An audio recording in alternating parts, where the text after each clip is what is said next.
Joining us today to take part in AeroTime's Women in Aviation campaign and to speak on the exciting innovations at the forefront of the space industry is Aastha Kacha. Aastha is an award-winning space architect, TEDx speaker, philanthropist, and the founder of a startup, AAKA Space Studio. Aastha's passion for human settlement in space is unmatched.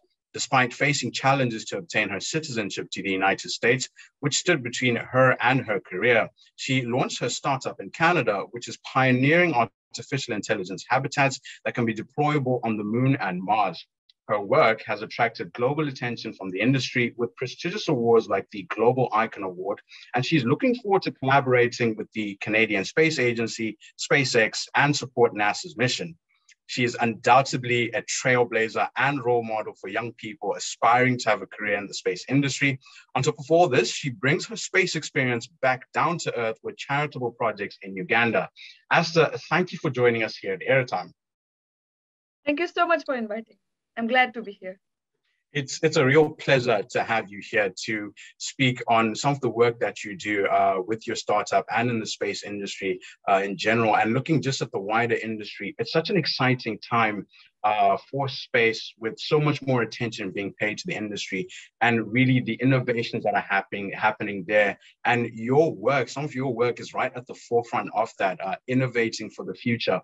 And there's something you've spoken about being a space architect and the role that a space architect has in the industry. And I just want to start us there, where for the uninitiated, could you explain to us exactly what the roles of a space architect are?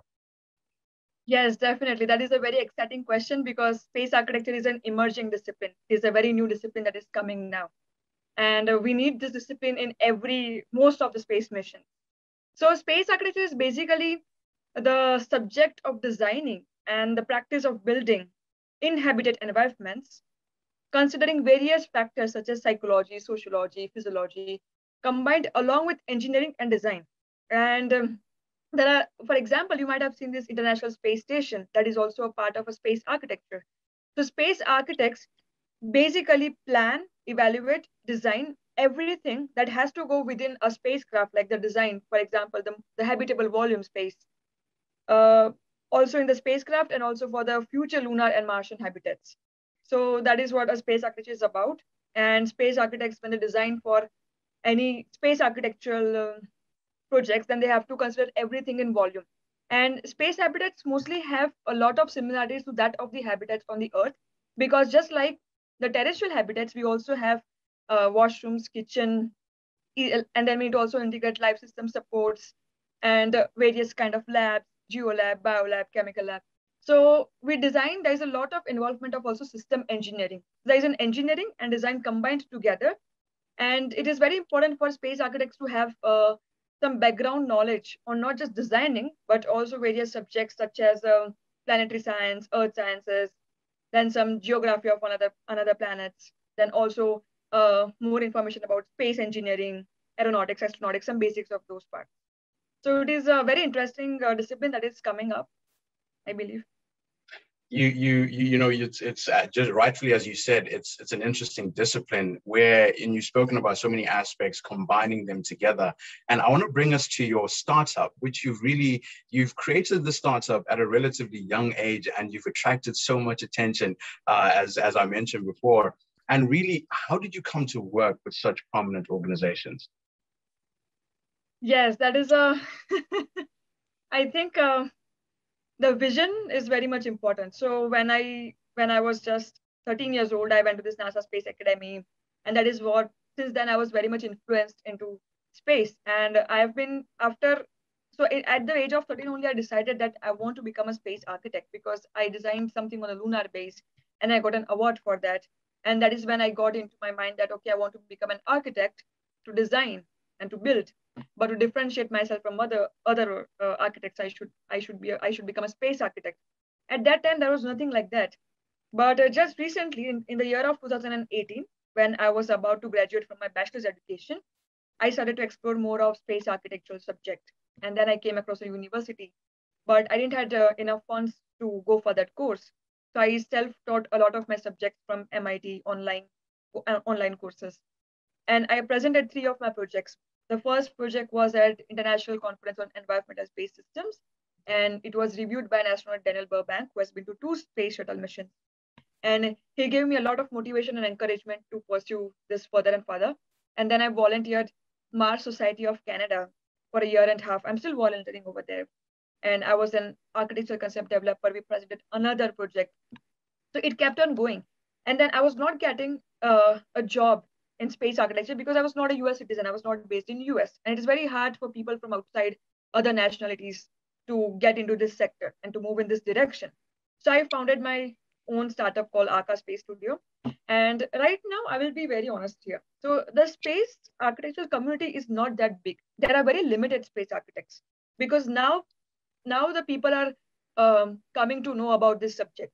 So we have a very small circle, but our professors, for example, the people who are leading this organization, the people who are leading this space architectural organization, have a tremendous amount of work experience working in NASA, teaching at top universities. So that it is all through connections because when you are very few in the market, then it is very much easier to succeed with the help of those connections and those who are above you with so much of experience. So there are many prominent people in space architecture industry such as Chris Kennedy, Olga Banova, and all of these have been the people who have started with this course, and they helped, and I'm getting inspired from them. I'm following their path in a way to find those connections, to find the networks and go step by step. And I think if your project is valid, if your project has that spirit, if it is scientific, if it is gonna change something and build for the better, and that thing that is itself a starting point for anyone to be interested into that thing. So that is how we start.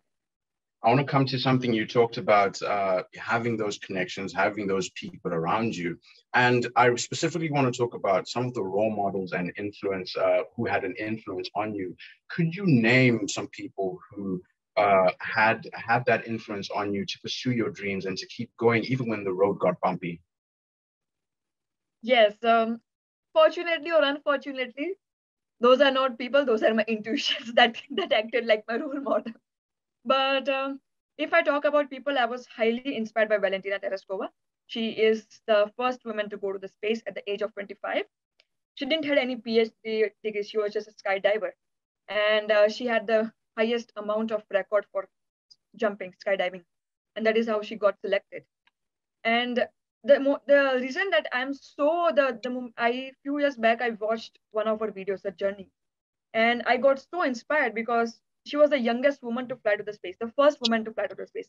And it took 65 years after that for any other woman to fly into the space.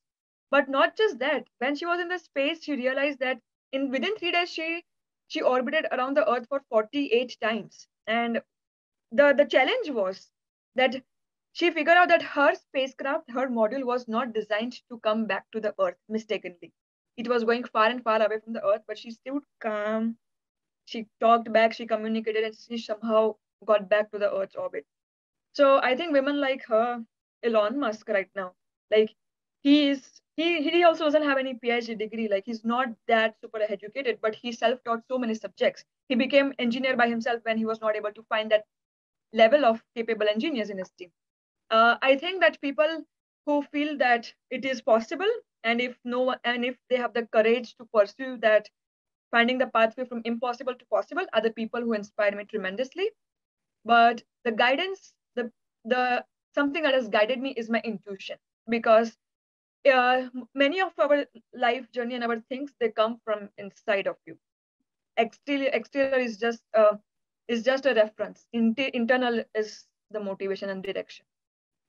Talking about making the impossible possible, I mean, that's something that you've done with your career. Could you tell us some of the obstacles that stood in your way from getting from where you started to where you are today?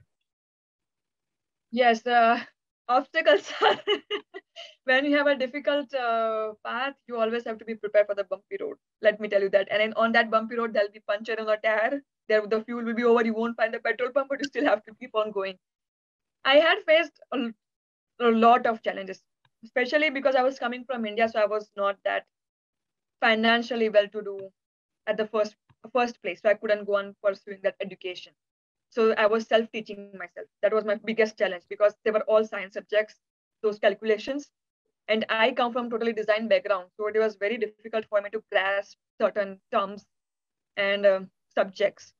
Secondly, when I went for this conference, the first my project, I was so nervous because I was the only one basically who was from mostly design background. Most of the people were from that NASA and from top universities. So I was kind of in a student poster competition with them. So that was another challenge. Then the third challenge was not getting a job into this sector, having so much passionate about it, but not having that job. The fourth thing is people often ask me this question that do you have a PhD degree in what you are doing? And that is when it is a backlog because I don't want to waste my time or I don't have that time and resources to stand and wait for 4 years to study PhD and get more education into that. I believe that if we are researching and if we are able to experiment that by executing it in practical manner, like in reality, then you learn a lot of things in on this way as well. So education is one thing, but trying to implement is also another thing. So that was my another challenge. Even after I started up, uh, even in my startup, there was a lot of challenges because first of all, I didn't had that tremendous amount of millions of dollars to to just start right away building it. So I'm like bootstrapping it. So I'm also doing another job. On top of that, I'm doing the startup. So every day I come home after that because I'm also a project leader at my firm. So every day I come home tired. I don't have an option to just I so many times I feel like I just want to lie down and relax and watch TV. But then you have to get up, you have to show up, and you have to have that courage to sit for another 6 hours and work on it because this is the fuel that is in your soul, that is the fire. And also another thing is in my startup there is no female right now. We are like 17 people and all are men. And I think most of them are also elder to me. So you also when I look for collaborations, they're mostly men. So somewhere um, our world still not has developed that men and women are equally talented, and there are some obstacles also in when it comes to gender equality. So sometimes I'm being taken so granted, and then I have to say that no, it's not this way. So there are a lot of challenges, from psychological challenges to financial challenges to mental challenges. But I think challenges are just little bricks. It is not your journey. So I embrace them. I want to bring us to your startup and really focus on it because you've said before that there's so many exciting things that you're doing, exciting innovations that you're working on. And I'm sure that our viewers would love to actually know that, okay, well, what is the AAKA Space Studio actually up to? Could you tell us about some of the work you're developing? Yes, I'm so excited to tell this because this is the first time, like now we just recently developed all of our defined services. So I'm very excited to say this. So basically, AAKA has 5 branches. The first branch is focused on space architecture services. So anyone who is looking forward to design a space habitat, let's say, because now there's a commercialization of space happening up, and there are so many projects going on for the space hotel, low Earth orbit, habitable volume. So we are doing the space architecture. Currently, we have 3 projects which are very active. One of them is the deployable origami structure, something I just have it here. I always have this origami paper models around me. So we are building a prototype using origami, and that can also be used not for space but also for defense, medical emergency, affordable housing, extreme environment. So that's one project. Then we are doing 3D printing, trying to test 3D printing technology. Apart from space architecture, the second branch that we have is space interior design, because I came across so many projects that they have this huge, good looking shell, but they don't know what to put into that. So we do system engineering, we calculate everything, what kind of systems will go, how the volume arrangement will take place, how it's going to be functioning. So we provide also space interior design. Then we also have architectural design, and that is only focused on affordable housing. Because I believe that we should also try to tackle the challenges on the earth and not just try to escape to the space, because you only see these days there are climate crises coming up, there are wars going on, and in every country, whether it's Britain, whether it's India, whether it's Africa or states, there is a problem, there's a high problem of affordable housing. People cannot really afford a home, and I want to try to find solutions through design, through costing, through materials, that I can at least support building habitats which are net zero design, that has very less carbon footprint. So we are also working into affordable housing. Then we have space marketing. So there are so many startups now in space sector. There are so many every day. There are like hundreds of startups that are jumping in, but they don't have consistency because because everybody from a different background is now jumping into space, so they don't have that thrive or that experience to do a proper marketing of their startup. And that is very crucial because even like, for example, let's say social media post, if you put like 2 posts and then if you stop for 2 or 3 weeks, then you just disappear from the market. So we also provide space marketing services. And then we have our very special course. We are also training space architectural training for anyone who is not an expert, who is coming from totally different background. We are going to teach them from starting from next month on what challenges we faced, how did we started, and how you can get into space architecture. So these are some of the few services that AAKA is starting up to providing. And luckily we are going very well right now. You mentioned quite a number of projects and areas that you cover there, but the area that I want to speak about with you right now is some of the space work, the deployable habitats, which will be on the moon and Mars. And you've previously said that some of the work around in the sector revolves around paperwork and research without a live implementation yet. So to ask you, how soon do you think that you or someone else will be visiting one of your habitats on the moon or Mars? That is, I like your optimism towards the AAKA and towards the future. I personally want to become an astronaut, and I've been taking some training on the side as well. I don't really know that if any of our team members will be able to go on the moon or the Mars and visit our habitat, but I'm definitely going to make sure that all of our team was working on this project have an experience of that on the Earth through our expedition, because we are also going to conduct our expedition in Iceland, then in Yukon in Canada, and in very northern part of India, which is like second coldest climatic habitat town in the world. So we are going to test our design in a very similar atmosphere, just like it will be on the Mars or on the lunar base. So our crew members who will be a part of this expedition will definitely have that experience. But yes, this is something I so strongly like desire, that maybe the next 10, 15, 25 years, one of our habitats at least reaches to a stage that the design or any of its parts can be utilized into a mission and can go further. Something that's fascinating that you talked about is that your projects aren't only in space, but you bring them back down to Earth as well. And you talked about affordable housing. In particular, I want to mention your charity work and projects in Uganda where you develop affordable housing there. How did that experience start, and why is that so important for you? Yes, this is a very good question, because living in Uganda opened my eyes up. So when I went to Uganda through my internship, and I always had this thing that I want to build homes for the people, because you see, food, shelter, clothing is the basic commodities that every human being desires, and not having any of this is a struggle throughout the life. So one day, like we were just traveling by a car, and I came across houses, but they were not like a concrete houses. They were like mostly made from plastic. Like there was like a plastic tarp, and it was like a plastic tent. And while I was walking around, I figured out that there is a lot of problems in living in those kind of temporary settlements, because there is a health issues, there are diseases spreading, there is lack of privacy, there is so many problems that occur when you are living in a temporary settlement, like in a plastic coated house. So and then it is very expensive to build concrete homes for those people, because they live under a very minimum income, and it is not possible for them to afford. And also I kind of came to the realization that also the government plays a very much important role in terms of providing proper affordable housing. So I thought that why not, being an architect, I do something, because somebody has to do it. And so I started researching that what would be the cheapest way for me to be supporting people to at least have a common, like a normal, strong shelter around them, like 4 walls and just a roof. So I started researching into a lot of different materials. I started looking into hempcrete, red bricks, clays, sand, and everything.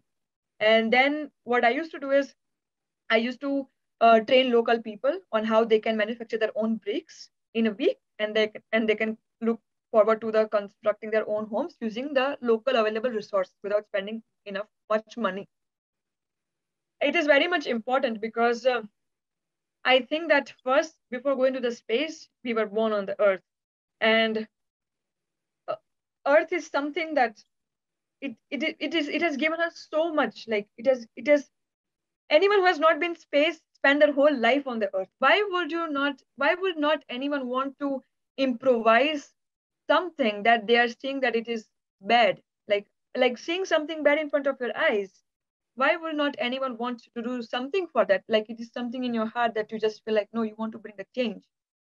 And it is so important because if we are more um, let's say grateful, or if we have more resources, then it is so crucial to also distribute those resources to the little bit less unfortunate people, so that we all are in the same zone, same place. And Something why we should not? something that's on your LinkedIn, and you've spoken about this very passionately, and you say that I have a vision to serve our world with the highest form of intelligence, compassion, and service. And you also go on to stress how important it is to have a clear vision and a clear goal. How important have these two aspects been in, getting you to where you are today? I think these were the primary factors that has got me here today. I don't know how and when, but ever since I have seen my parents struggling. Like I was not really born in a very wealthy family. I have seen my parents doing a very small job. They grew. So anytime, like when I was a kid and I couldn't afford, like if I wanted a toy and if I couldn't get it, I would always think that, okay, one day I'm gonna be a big person and one day I'm gonna get it. And that is how I grew ambitious day by day by day. And uh, it is so important to have a vision for yourself because your vision decides the purpose of your life. And when you know what exactly your purpose of your life is, you can stay focused towards that. And that vision helps you to find, let's say you are here and let's say this is your vision. But when you have a clear vision for yourself, it helps you to find that pathway to that.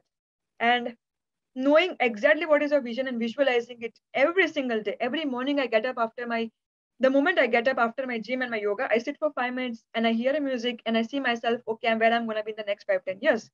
So that helps you to not deviate here and here. Now those deviations are distractions, and that helps you to keep moving forward. So I feel like when you are less distracted, you move to this direction very quickly. And that's what I did. I never really went out to clubs. Honestly, I'm not telling this is something wrong, but I never really went out to just waste my time because I was always focused that I have some things in my priority that I need to work on. And I sacrificed a lot of things. Even till this date, I'm sacrificing. But if you want to work really fast, then you need to know the vision, you need to find that pathway, and you need to be focused, walking.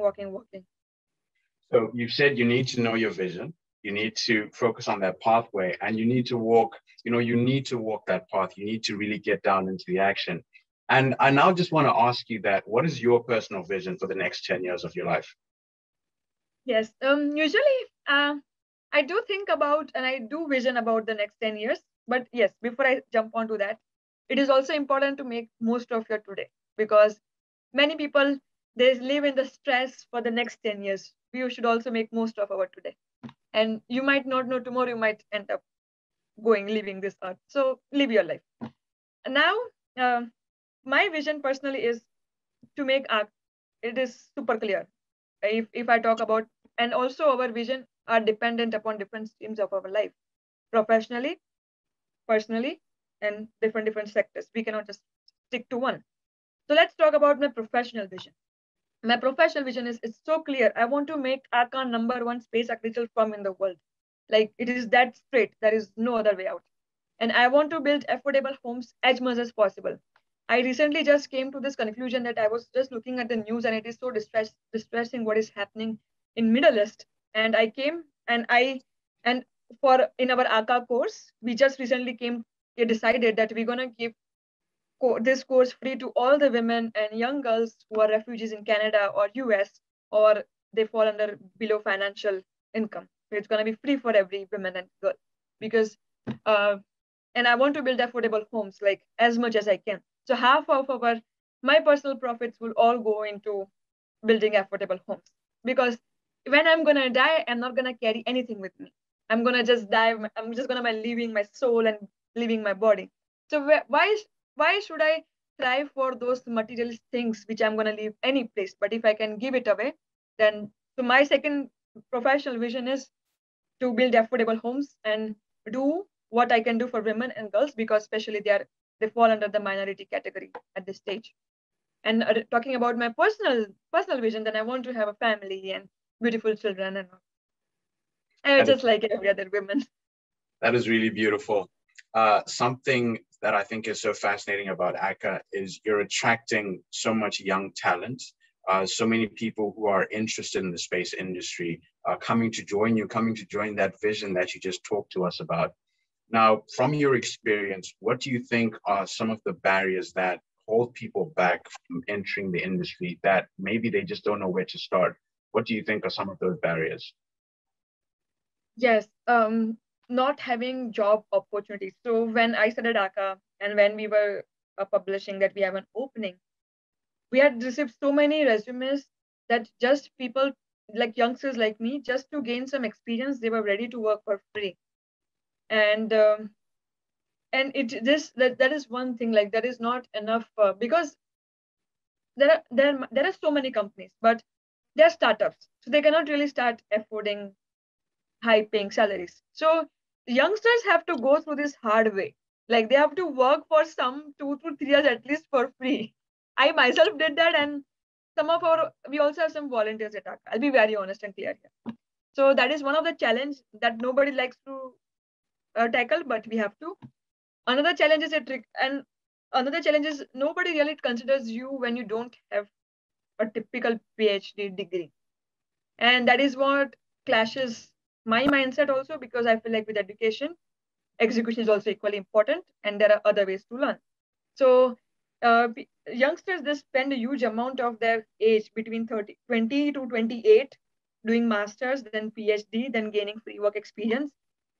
Rather than that, I think that at some point it can be shortcut and also try to implement more, because in the end, if research paper is not being executed, it just stays in the paper. So somebody has to also execute that. It is very important. The third challenge it faces, like right now, US and Canada is now coming up, and some countries in Europe are very space advanced, but other countries are not. Like India is also now coming up, Africa, other Asian countries, Thailand, Vietnam. There's so many countries, and South American countries.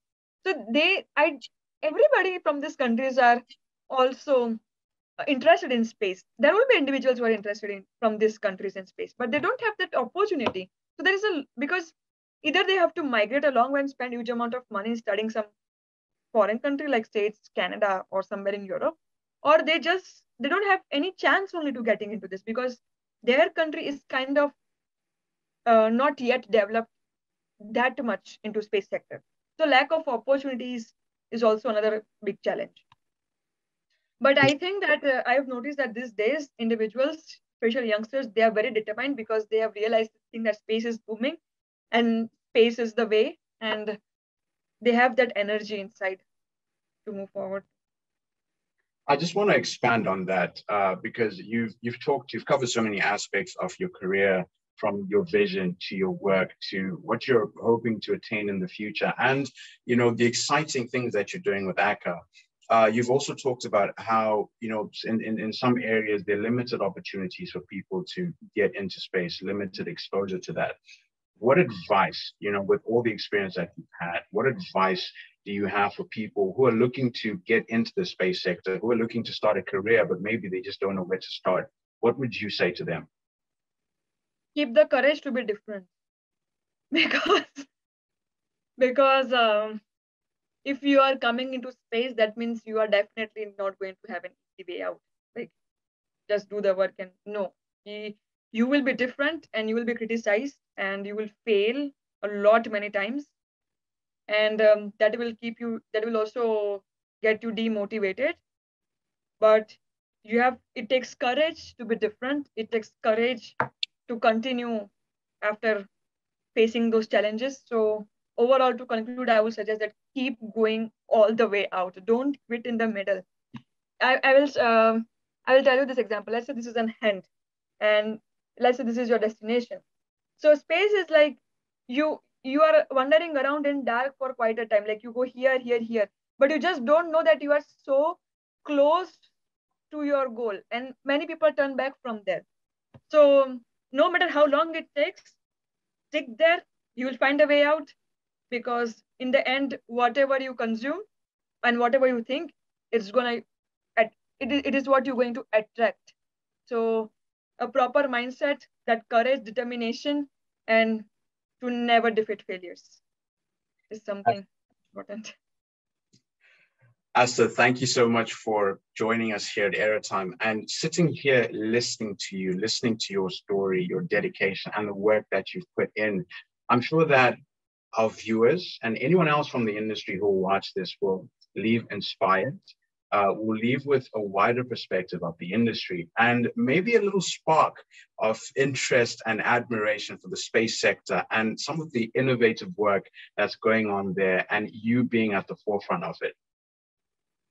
Thank you so much. And I'm so glad that I can at least share some of my words. And I really hope that this interview inspires our youngsters and our future generations to follow. Well, Aastha, thank you so much for sharing your story. And that brings us to the end of this AeroTime interview. But stay tuned for more content coming soon. Thank you for joining us. My name is Michael Jonga, and you've been watching AeroTime. Goodbye.